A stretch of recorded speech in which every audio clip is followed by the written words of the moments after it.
নমস্কার। কথাকলির আসরে তোমাদের সবাইকে স্বাগত।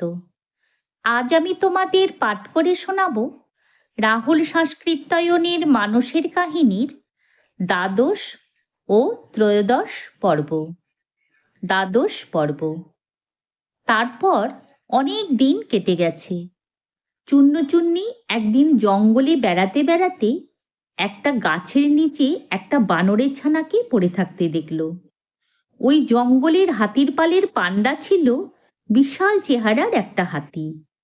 নতুন একটা হাতি ওই রকম তাগড়া হয়ে উঠলে আগের পান্ডা হাতিটা তাকে দল থেকে তাড়িয়ে দিল। নতুন হাতিটার শক্তি সঞ্চয় করে লড়তে এলো। দুজনে সুঁড়ে সুঁড় পেঁচিয়ে খুব লড়ল। দাঁত দিয়ে একে অপরকে খোঁচা মারল। একজনের একটা দাঁত তো ভেঙেই গেল। দুজনেরই শরীর থেকে প্রচুর রক্তপাত হলো। শেষে আগেকার পান্ডা হাতিটা প্রাণ নিয়ে পালালো।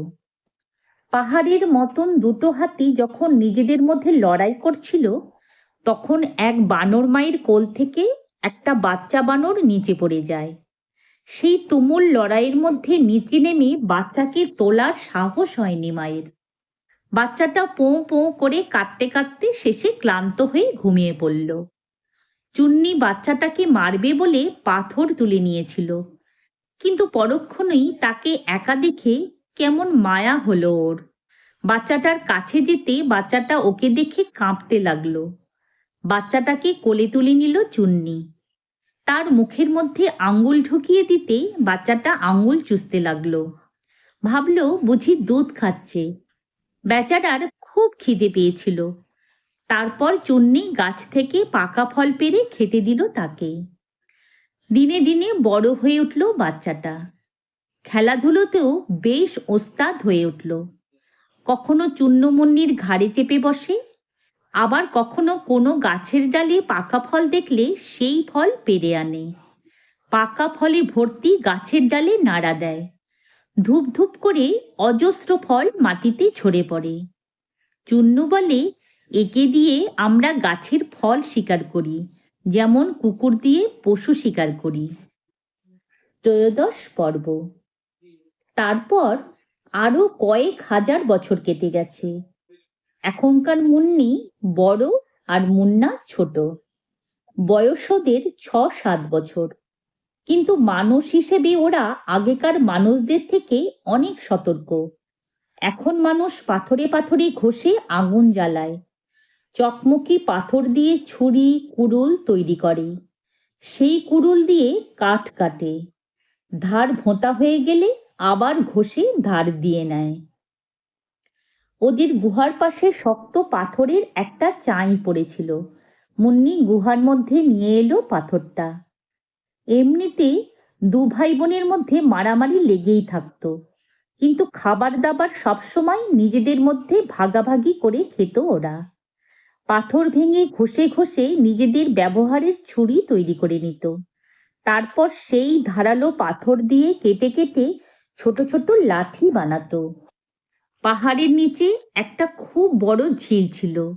মা বাবা আর অন্য সবাই সেখানে মাছ শিকার করতে যেত, আর ধারালো ছুঁচুলো শিং দিয়ে বড় বড় মাছ শিকার করত। নৌকো তৈরি করে নিত তারা। কিভাবে করতো বলতো? পাথরের অস্ত্র দিয়ে নরম গাছ কেটে মাটিতে ফেলে রাখত। তারপর রোদে শুকিয়ে গেলে গাছের একদিকে আগুন লাগিয়ে দিত। 3 ভাগের 1 ভাগ জ্বলে গেলে জল দিয়ে আগুন নিভিয়ে দিত। পাথরের অস্ত্র দিয়েই খুদে খুদে পোড়া কাঠকয়লা বার করে নিত। অনেকটা খোঁড়া হয়ে গেলে নৌকো তৈরি হয়ে যেত। সেই নৌকোয় বসে মাছ ধরত তারা। শীতের সময় উত্তর দিক থেকে অনেক পাখি ওই ঝিলে আসতো, কারণ শীতকালে সেখানে ভীষণ ঠান্ডা হয় আর বরফ পড়ে। খাবার জিনিস বরফে ঢাকা পড়ে যায়। বেচারা পাখির দল খিদের জ্বালায় নিজেদের পাখার বিমানে চড়ে তিব্বত পার হয়ে চলে আসতো। মানুষ তীর দিয়ে পাখি মারত। মুন্নির বাবা আর একটা কায়দা শিখে নিয়েছিল। মানুষ তার আগেই মাটির বাসন তৈরি করতে শিখেছিল। সেই বাসন আগুনে পুড়িয়ে লাল করে নিত তারা। এই পাত্রে জল গরম করা যেত। আগে কাঠের পাত্রেই জল আনা বা রাখা হতো, এখন পোড়ামাটির বাসনেও রাখা হয়। চুন্নির বাবা পোড়ামাটির একটা হাঁড়ি মাথায় পরে নিত। হাঁড়িতে দুটো ফুটো করে নিয়েছিল। এই হাঁড়িটা মাথায় পরে ঝিলে নেমে পড়ত সে। ফুটো দুটোই চোখ রেখে ধীরে ধীরে ডুব দিয়ে দিয়ে এগিয়ে যেত। পাখিরা ভাবত জলের উপর বুঝি হাঁড়ি ভাসছে। আর চুন্নির বাবা ওইভাবে এগিয়ে গিয়ে পাখির পা ধরে এক হ্যাঁচকায় জলের ভেতর ডুবিয়ে নিত। পাখিটা ডানা ঝাপটে বা ডাক দিয়ে অন্য পাখিদের সতর্ক করে দেবার কোনো সুযোগই পেত না। জলের মধ্যে দম বন্ধ হয়ে অল্পক্ষণের মধ্যেই মরে যেত। কোমরের দড়িতে পাখিটাকে বেঁধে নিত সে। তারপর আবার হাঁড়িটা ভাসতে ভাসতে এগিয়ে যেত। এইভাবে রাতে অনেক পাখি মেরে জল থেকে উঠে আসতো মুন্নির বাবা। শীতের সময় বলে প্রথম প্রথম একটু ঠান্ডা লাগতো, তারপর সয়ে যেত। মানুষ তখনও কাপড় তৈরি করতে পারত না, কিন্তু পরার জন্যে ভাল্লুক বা ভেড়ার চামড়া ব্যবহার করত। পাখির মাংস তারা কখনো আগুনে পুড়িয়ে নিত, আবার কখনো টুকরো টুকরো করে রান্না করে খেত। দিদিমা এসব খাওয়া পছন্দ করত না, সে কাঁচা মাংসই খেত। ওদের মাও ওদের সঙ্গে মাছ শিকারে যেত।